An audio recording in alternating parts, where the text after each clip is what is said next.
Welcome to Introspection, the podcast about moving from grief to growth. I'm Amy Lindner-Lesser, your host. Introspection started out as a podcast about hospitality, innkeeping, and innkeepers. After about a year, I realized that my life and interests have morphed from hospitality to helping others navigate from grief and loss to growth and living.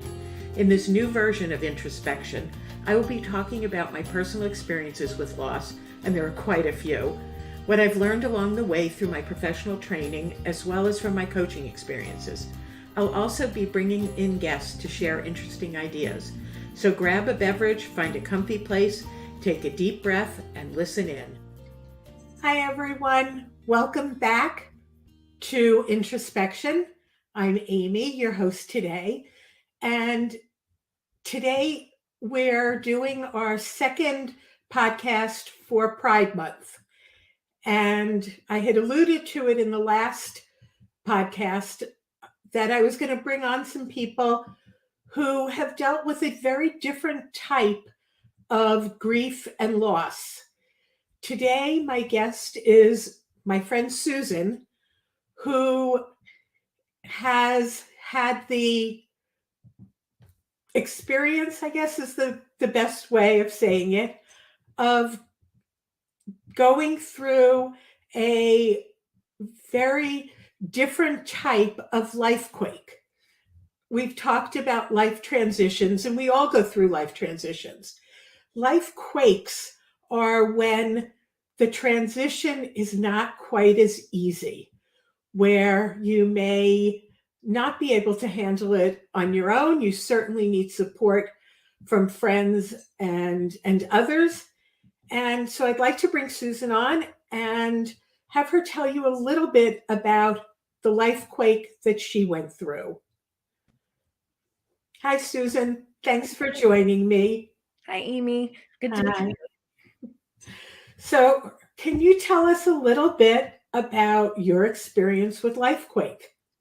Yes, I love the word life quake because that definitely is what happened on July 20th, 2020. So during COVID, my husband of 15 years told me one day, completely out of the blue to me, that he was a woman and was going to transition or wanted to transition, and that, her entire life had felt like there was something missing. And through, all that time we had during COVID to think about life, had come to that realization and came out. So to say that that was a life-altering moment is a complete and total understatement. My initial reaction, because frankly, he had been acting really strange for a couple of weeks, was, "Oh, thank God you're not dying." But I'm sure it hit you out of the blue. It was completely out of the blue. Many people who have a partner who transition, that individual has known, maybe been living with that knowledge for years. In Rick's case, now Bree, that knowledge came on pretty suddenly. It had been thoroughly suppressed throughout a lifetime. And so it was kind of a shock to both of us. And oh, what do we do now? So, I mean, it's been a fascinating journey. I'm, to see this person now, she's so happy as Bree, and life is fantastic. And it was a huge shakeup for my own life, because here I have this person. I thought our relationship, I thought our life was one thing, and it turned into something completely different. And while I am supportive, was supportive, thrilled with everything that's happening, it caused me to have to really think about who I am. And we talk about needing support and stuff. I think in my case, there was never a question about whether I would support my spouse. I was never any question there. But it was harder looking at myself and what did it mean for me to have been in a heterosexual marriage, and now I was not in that. And uh, what would that mean for us staying together? What would that mean for the rest of our lives? Did I want to be married to a woman? Uh, these were things that I had to look at, and to look at my own sexuality, which is something I had never really looked at. I had never, you know, had never really thought about it. And so now I'm like, okay, well, I love this person. We have a life together. So what does this all mean?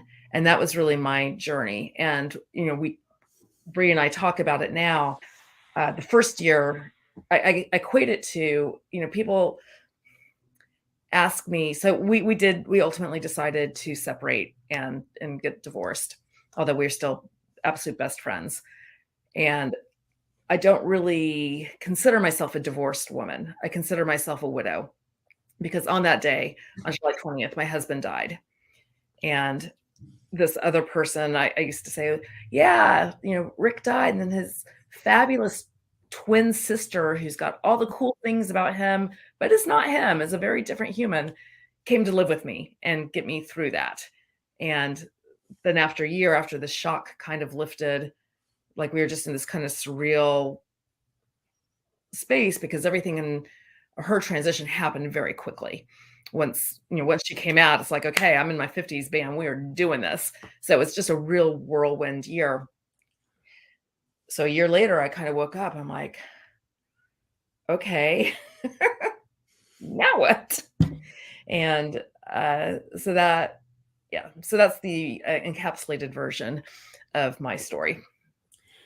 I'm glad you talked about that you don't feel like you're a divorced person, I don't. that even though there was a legal divorce, you are a widow, with the very unusual distinction of not having a dead spouse in reality.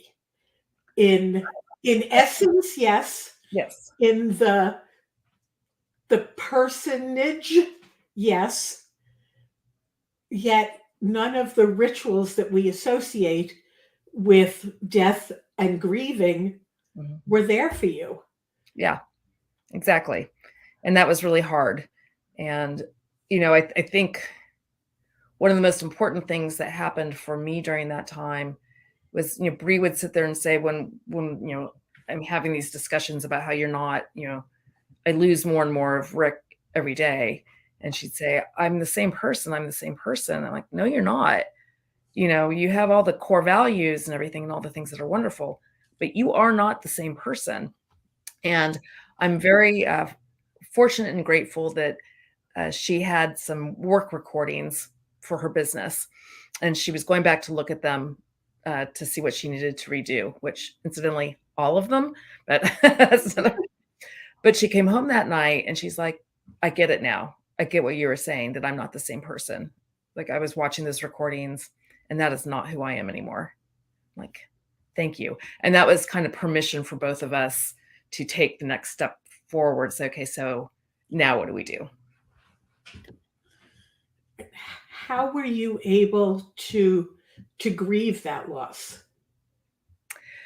Well, Amy, I think in some ways I still haven't really. When we start having this conversation, because you're right, there was no ritual surrounding that loss. So, yeah, so I don't think I really have completely. And again, that's, where it's a little bit of a different situation, because the human is still in my life, and we are, we see each other almost every day. We talk every day. So I don't have a whole, like I would have had, had Rick actually had a heart attack and died or something. So I don't always think about the grieving. But I do let myself have moments of really missing him. Like, I'll look through pictures and stuff. I have a photo album on my phone of all, the pictures of that life. and I'll go back and look at it sometimes, and with my fond memories of everything. It's got to be very hard seeing Bree Mm. and I guess like almost an identical twin, a twin of Rick, Yeah. and you know, knowing that Rick's there but not there, Hmm. um, to be able to separate and Yeah, that has gotten a lot easier as time has gone on. It's also gotten easier as the transition progressed. At this point, she has fully transitioned, and the medical transition Mhm. is complete. So,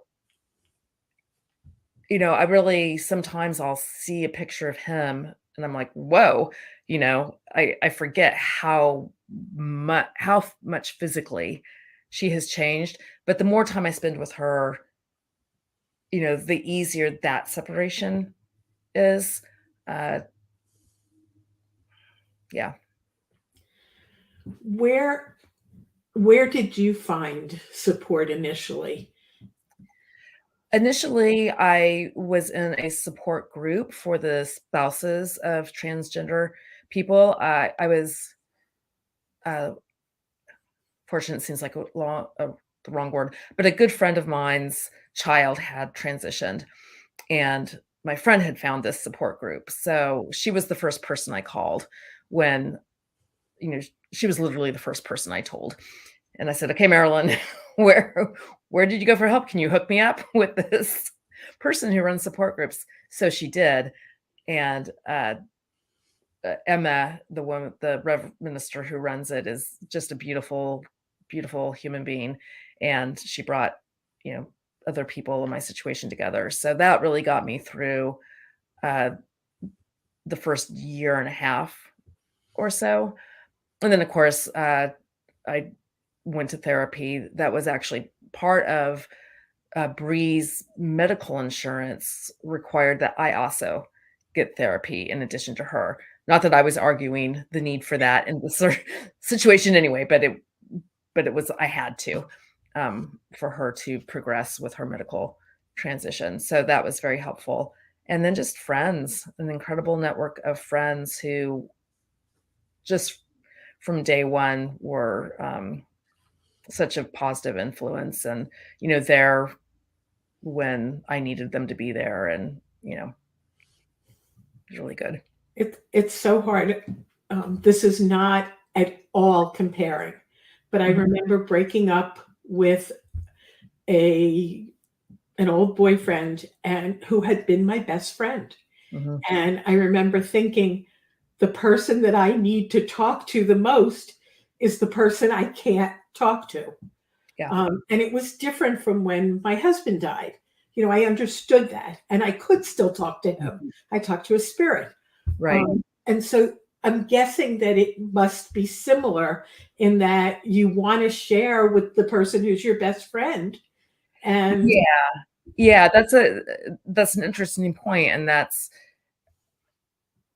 is right. I mean, so, Bree and I decided, from day one, no matter what happened, we wanted to remain close and good friends. And during the whole period before we decided to separate, we talked to each other all the time. I mean, we had fabulous conversations. So in that regard, I still had my best friend to talk through these things. And we talked very openly about what I was going through and uh, my struggles with my identity and what that meant. When after we decided to separate, there was about 6 months there that were not fun in any way, shape, or form. And that was the point where I was like, "Oh, yeah, I can't talk to my best friend." And we would talk, but I would say, "You can't be my only person. I can't be your only person to talk to about this. We need third parties. You need your people who are gonna be team Bree, and I need my people who are gonna be team Susan." And I don't really care, so, like, we joked about that. It's like, "Okay, you all over there, you're gonna be team Bree. You here, you're gonna be team Susan." and And that, got us both through those times where we were just so angry at each other that we couldn't couldn't speak or be in the same room. And unfortunately, we got past that stage pretty quickly. Yeah, I think the two of you have probably, you could be the poster children if there were, because, I've seen you, I knew you before, I knew you during, and now after. Yeah. And at least what I have seen, you have remained, you know, I won't say cool, calm, and collected all the time, but definitely, your priorities were aligned. We care about each other very, very much. This is one aspect of our relationship. It's a huge one, and it's one aspect. There are other things, and there are other things that I love very much about this person and want them in my life still. Yeah. And that was a very conscious decision that we made, and we had to work at it during the separation period because there was a lot of anger on both sides. I mean, I think anytime you decide to divorce, even if it's the most amicable, ultimately divorce on the planet, it's hard Hmm. and it brings up stuff. But we would say the whole time, it's like, I want to come through this on the other side, friends, like acknowledge that right now we are not very happy with each other, but this is our priority. And the reason we're divorcing is because we like for us to stay married, one of us was going to have to not be who they authentically are. And neither one of us wanted that. I certainly don't ever want that for Bree again, but I didn't really want it for myself either. So, Right. And you also had a complications that you had a business together. yes. Yeah. So that it wasn't as easy to separate just a marriage. There was also a business. Yeah. And other couples may not have that. Yeah. Yeah. But none of it's easy. I mean, it's like all hard in its own unique, special way. We didn't have children. So that was easy. Other than a dog. Yeah. Well, theoretically, we're going to have joint custody of the dog, but she's 100% mine now. Bree realized she's not the best dog parent. I'm like, take Fiona. No. I've seen you on Zoom calls over the years, and Fiona is like attached to you. Fiona is right by my side right now. Yep. So, what advice or advice would you give to somebody who said, "I just learned that my spouse um, wants to transition"? I think the most important thing is to be open to communicating and know that it's not about you, it's about them. One of the common things you'll hear a spouse talk about is this sense of betrayal they have that this person was um, hiding who they were. And sometimes they were, and sometimes they weren't. But it's hard. I mean, I can't even fathom it. The people who are open to talking and open to saying, I don't know where this journey's taking us, but, we're in this together. Those are the people that have weathered it. And I know as many people who've decided to divorce as who have decided to stay together.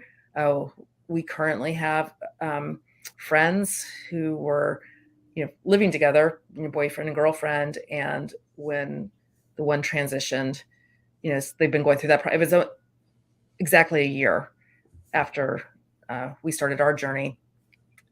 And now that she has completely transitioned, they're getting married, So, everybody's got a different outcome. And I actually just saw them the other week, and they just both are so happy now that they're through, their stuff. And then so but they were open and they talked about it, and they knew that it could possibly mean that they would break up, but it might mean that they don't break up. And that would be my advice, is be open and listen. The people I have seen who have struggled the most are the ones who refuse to accept it.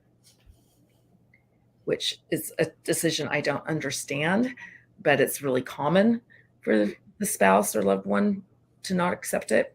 And that just makes everything harder and prolongs it for everyone. Yeah. You said something that I wanted to go back to. Oh, when you were talking about taking it personally. Mm-hmm. That's something that it doesn't make sense to me. Maybe it's because I imagine that if somebody is hiding it, Mm-hmm. it's because they care so much about the other person, probably more than they care about themselves, that they can hide it to protect the other person. So it's just... Yeah, I mean, well, I'm with you too. I don't understand that either. I just know that that's really common. Yeah, that's interesting. Yeah. You also mentioned that in Bree's case, the insurance required counseling on your part. Is that something that is common? It was not my understanding with adults that it was common. I don't know. I think it's because we were married, but it may have been just something that particular health system does. They're one of the we really lucked out with having insurance with one of the premier transgender care medical centers. But I suspect it's because we were married, not because, any adult, like the children weren't required to get therapy, and our adult children. So that's a good question. I don't know. And it might also be that it's not so much the insurance, but the medical practitioner or their practice that requires it, which I think is really important. Yeah, I that could be. I didn't question it because I was going to do it anyway. So I'm asking so that our listeners, our viewers can ask those questions. Yeah. And try to get those answers. Yeah. Because I think, counseling, coaching, therapy, whatever, is extremely important. Mm-hmm. It is. In addition to losing a spouse potentially. Yeah. You're certainly losing the relationship as one knows it. Right. And just like in the case of a child who passes or a stillborn, you're losing the dreams of future. Mm-hmm. And those need to be talked about and dealt with. Your ideas of how you would grow old are different. Right. We do still plan to grow old together. We've now included another friend into that. We're going to live in a commune, but that's another story. That sounds great. We'll talk about that one. We adapted. But it's a different relationship that's going to go into that future. Exactly. Very different. Yeah. Now, I know you're in the sort of DC area. Mm-hmm. And so I don't know if you want to mention the support group for people who might be in that area. Obviously, if somebody's calling from, Iowa, it's not going to be. Yeah. And to tell you the truth, I can't actually remember the name of it. But I know that if you call there's a couple of transgender care associations and stuff. I think it would be a resource listed under that, or a local resource would be listed under that. I also did a lot of online groups. I mean, there's some support that you can find with forums and stuff like that. And that's one of the benefits of COVID is that we all got really good at using online support and Zoom and exactly. And it did, I remember years ago when we first bought our inn, which was 1996, rather than doing a print brochure, rather than doing a print brochure, the first thing I did was a website. Yeah. And within 2 weeks, we had a guest from Europe. And I remember thinking, oh my God, look how small the world is. Well, that's what's happened with Zoom now. Yeah, exactly. We can talk to people all over the world and work with them. And, it's made some things so much easier. and yet does not replace face-to-face. Yeah, I mean, I would recommend if you can find a face-to-face, in-person support group to do that. It was during COVID when I needed that, so it was all on Zoom. But I would have liked to have been in person for that. I think both are great. And if you have to do one because you can't do the other, get it any way you can. Exactly. Get Yeah. the support. Try all the things. Not everything is going to work. Right. And not every group is right for everyone. Right. You sometimes have to try a few groups to feel where you fit in. Yeah. And in my case, the group worked for me for about a year and a half. And then it didn't work for me anymore. But I knew there were people that had been in the group for years, so that it's all a very individual thing about the kind of support you need and how long you need it. And exactly. And where your life ends up as you go through it, and then through the group, you may find people that are your own support outside of a group. Mm-hmm. And that's who you maintain. The important thing is nobody has to go through it alone, nor should they. Yeah, I can't imagine trying to go through it alone. It would have been, it's tough. In fact, I was thinking I've got another friend and whose spouse has been quasi transitioning for 10 years. And I never had any idea about that until Bree came out and, I had mentioned something on social media, and then she reached out to me and she's like, "Oh, we should talk," but she had been carrying that alone. I was like, "Oh my God, that's a huge thing to not have any." Like, I think I was the first person in 10 years that she had told. And then after we started talking about it, she has since told more people. And since then her spouse has started presenting in public and, having dinner parties and, all that good stuff, which has been fabulous for both of them. But yeah, it's really hard to carry that by yourself, even if you have a great relationship and are having fun and are, they would go on weekends away and stuff together where her spouse would present, but not at home. So keeping that secret from the friends is just brutal. It's got to be hard for everyone, for both spouses. I think, really. That you're both pretending to be people that you're not. Yeah. And I hate to think that in 2023, anybody has to do that. Right. Yeah. It breaks my heart and just makes me angry. And I just want everybody to accept people as they are. I don't understand why that is such an issue. Yeah.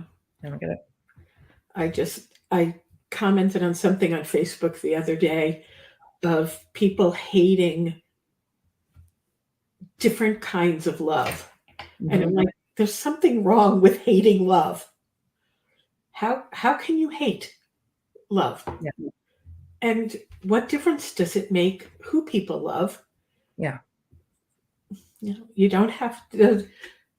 Certain parts of love, like love making, are private. Mm-hmm. If they're behind closed doors and they're consenting adults, I don't care. Exactly. That's what I say. Consenting adults, that's the key. Yes. Beyond that, who gives a flying what? Big Newton. A Big Newton. You have 0 Fig Newtons. Right. Yeah. Love is love. And I think it's beautiful that people can find someone to love, especially if they love them back. Yeah. It is the most beautiful thing. Yeah. And I'm really glad that you and Bree are still best friends and you can still love each other and live your lives separately and together. Yeah. It's not what I thought this stage in my life was going to be, but it's pretty great. And, we're having a great time. And I think we have both grown in ways that we wouldn't have had we stayed together. Mm-hmm. And so that's pretty awesome. And I love that you're still physically not far from each other, correct? Yeah. We're really close. Mm-hmm. Which is also nice. It's nice to know that you've got somebody as a like, help, I need a cup of sugar, or But we don't live that close, but oh, okay. she does still come over and do some of the household chores that she used to do, like, "Come help me fix my faucet," and she's like, "You know, you really need to find somebody else to help you with this." I'm like, "Do Yeah. I?" Well, that's wonderful.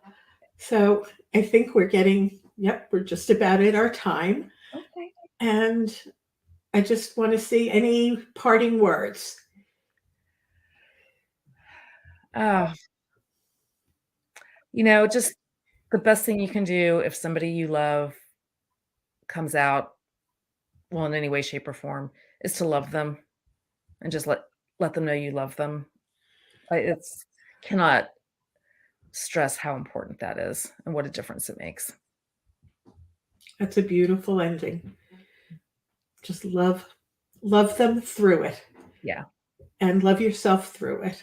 Allow yourself to be sad and angry and whatever. Emotions are valid, but love them and support them. Yep. Every emotion is definitely valid, and we need them all, and we need to express them all. Yeah. And And you will feel them all. you will. Yeah. And that's with any kind of life quake. Mhm. Um, Unfortunately, our society has told us to get over things Yeah. and not to express things, not to identify how we're feeling. And that's the biggest disservice we can give to ourselves and the people we love, is to not be ourselves and to not love ourselves through it. Yeah. Thank you, Susan. I really appreciate having you on as a guest and getting to hear the Susan side, the Susan story, because we did talk about how many people are more interested to hear about Bree's side, which is certainly very valid. But since I work with more women around loss, that doesn't mean that women don't transition, because many do. Mhm. I want to hear from your side, and Well, I thank you. appreciate that. It was nice to have the opportunity to talk about my side. So, Thank thank you. you. And I just want to end this by reminding our viewers that if you or somebody you know are going through a life quake, whether it's from a person you love's gender transition, from a death, from a career or job loss, from a health challenge, whatever it is, I'm here. You can reach out to me whenever you'd like. Thanks for joining us. See you next month. If you liked what you heard on this podcast and want to hear more, please follow us and tell your friends. You can also find me on Facebook at Amy Lindner Lesser, Grief to Growth Life Coaching, and on LinkedIn at Amy Lindner